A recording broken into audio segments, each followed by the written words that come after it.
अगर नहीं तो आज की इस वीडियो में इसी सवाल का जवाब तलाश करने की कोशिश करते हैं। इंसान के शरीर में खून बनने की प्रक्रिया हड्डियों के जरिए पूरी होती है, जिसमें मुख्य रूप से 4 तत्व होते हैं। इंसान के शरीर में खून 4 चीजों से मिलकर बनता है, जिसमें plasma, red blood cells, white blood cells और प्लेटलेट्स होते हैं। इन 4 चीजों में प्लाज्मा एक तरल पदार्थ होता है, जबकि बाकी के 3 तत्व ठोस होते हैं।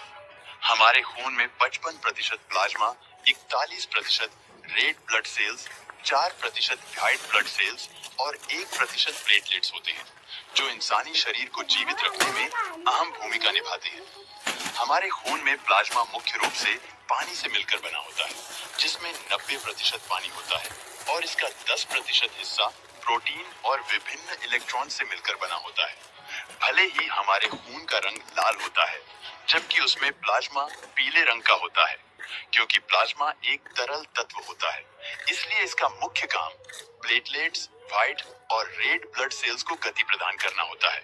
जैसा कि हमने आपको पहले ही बताया था कि खून में यह तीनों तत्व ठोस होते हैं, लिहाजा वह शरीर में खुद से मूवमेंट नहीं कर सकते हैं। इसलिए प्लाज्मा इन चीजों को मूवमेंट करने के लिए गति प्रदान करता है, जिसकी मदद से खून पूरे शरीर में प्रवाहित होता है।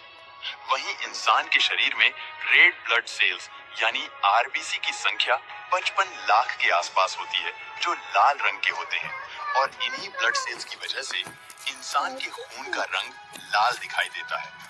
इंसान के खून में इन रेड ब्लड सेल्स का जीवन काल 120 दिन का होता है, जिसमें हीमोग्लोबिन और आयरन जैसे तत्व होते हैं। अगर किसी व्यक्ति के खून में रेड ब्लड सेल्स की कमी हो जाती है, तो उसे एनीमिया नाम की खून की कमी वाली बीमारी हो जाती है। यह रेड ब्लड सेल्स इंसान के शरीर में एक टैक्सी के रूप में काम करते हैं, जो विभिन्न शारीरिक अंगों को ऑक्सीजन समेत अन्य तरह के पोषक तत्व प्रदान करने का काम करते हैं। यह रेड ब्लड सेल्स ही होते हैं जो हमारे फेफड़ों से ऑक्सीजन को अवशोषित करके उसे विभिन्न बॉडी सेल्स तक पहुंचाने का काम करते हैं। इसी तरह यह रेड ब्लड सेल्स शरीर के सेल्स से कार्बन डाइऑक्साइड को एब्जॉर्ब करके उसे फेफड़ों तक पहुंचाने का काम करते हैं, जिसे फेफड़े नाक के जरिए शरीर से बाहर निकाल देते हैं, और यह प्रक्रिया लगातार चलती रहती है। इसी तरह इंसान के खून में व्हाइट ब्लड सेल्स पाए जाते हैं, जिनकी मात्रा काफी कम होती है, लेकिन यह हमारे खून में पाए जाने वाले सबसे बड़े पार्टिकल्स होते हैं। इंसान के शरीर में बहने वाले खून में व्हाइट ब्लड सेल्स की संख्या लगभग 10,000 होती है, जो सिर्फ 4 दिन तक जिंदा रहते हैं और 4 दिन बाद इनकी मौत हो जाती है। इंसान के खून में व्हाइट ब्लड सेल्स शरीर के अंदर प्रवेश करने वाले विभिन्न प्रकार के घातक बैक्टीरिया और वायरस से लड़ने का काम करते हैं, जिसकी वजह से इंसान की रोग प्रतिरोधक क्षमता बेहतर होती है। यानी अगर हमारे खून में व्हाइट ब्लड सेल्स नहीं होंगे, तो हमारा शरीर किसी भी तरह की बीमारी, बैक्टीरिया या वायरस से लड़ने के काबिल नहीं रहेगा। वहीं जब यह व्हाइट ब्लड सेल्स बैक्टीरिया से लड़ते हुए मर जाते हैं, तो इंसान की त्वचा पर दाना उभर आता है, और उस दाने के अंदर सफेद तत्व मृत व्हाइट ब्लड सेल्स होते हैं।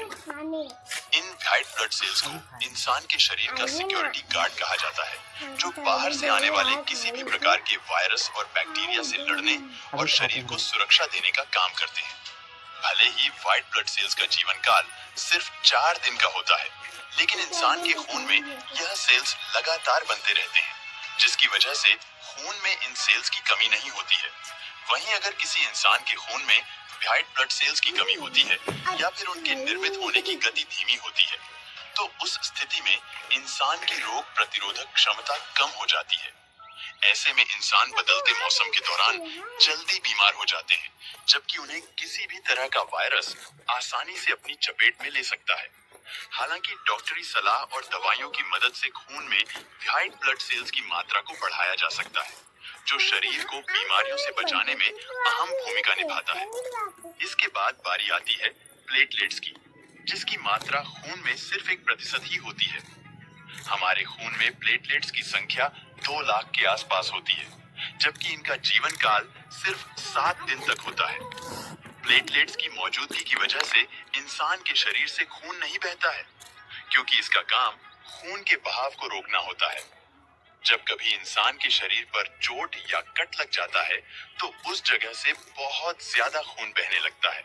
लेकिन खून में प्लेटलेट्स उस चोट की जगह को कवर करने का काम करते हैं ताकि शरीर से कम मात्रा में खून बाहर निकले।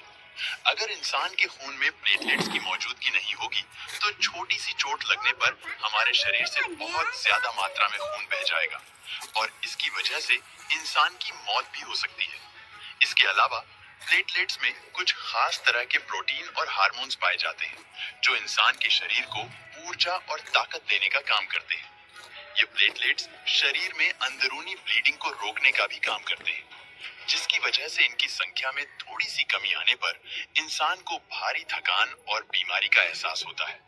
खास तौर से डेंगू जैसी बीमारी में प्लेटलेट्स की संख्या में भारी गिरावट दर्ज की जाती है, जिसकी वजह से इंसान की तबीयत खराब हो जाती है और इसलिए खून में इस तत्व की ठीक मात्रा होना बेहद अहम होता है। आपने यह तो जान लिया कि इंसान के खून में विभिन्न तत्व क्या और कैसे काम करते हैं। तो आइए अब यह जान लेते हैं कि इंसान की हड्डियों में भी खून कैसे बनता है। दरअसल इंसान की हड्डियों के अंदर लाल रंग की बोन मैरो होती है जिसमें कई तरह के तत्व पाए जाते हैं। आसान शब्दों में कहा जाए तो हड्डियों के अंदर bone marrow white blood cells, red blood cells और प्लेटलेट्स को बनाने का काम करती है और यह काम हमेशा चलता रहता है। वही इंसान के खून में प्लाज्मा को बनाने का काम लीवर का होता है, क्योंकि लिवर पानी को फिल्टर करने का काम करता है और प्लाज्मा में सबसे ज्यादा मात्रा में पानी ही होता है। लिवर में प्रोटीन और विभिन्न तत्व पानी को प्लाज्मा में बदलने का काम करते हैं, जो रक्त वाहिकाओं में red blood cells, white blood cells और प्लेटलेट्स के साथ मिल जाता है।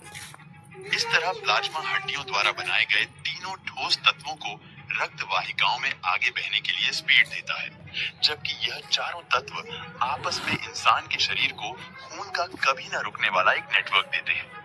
अगर इंसान के खून में इन चारों तत्वों में से किसी भी एक तत्व की कमी हो जाए तो उसे घातक बीमारी होने का खतरा कई गुना तक बढ़ जाता है। वहीं किसी भी बीमारी का पता लगाने के लिए भी इंसान के खून की जांच की जाती है, क्योंकि ये खून हड्डियों और लीवर से निर्मित होने वाले तत्वों से मिलकर बना होता है और इससे मरीज की केस हिस्ट्री का आसानी से पता लगाया जा सकता है।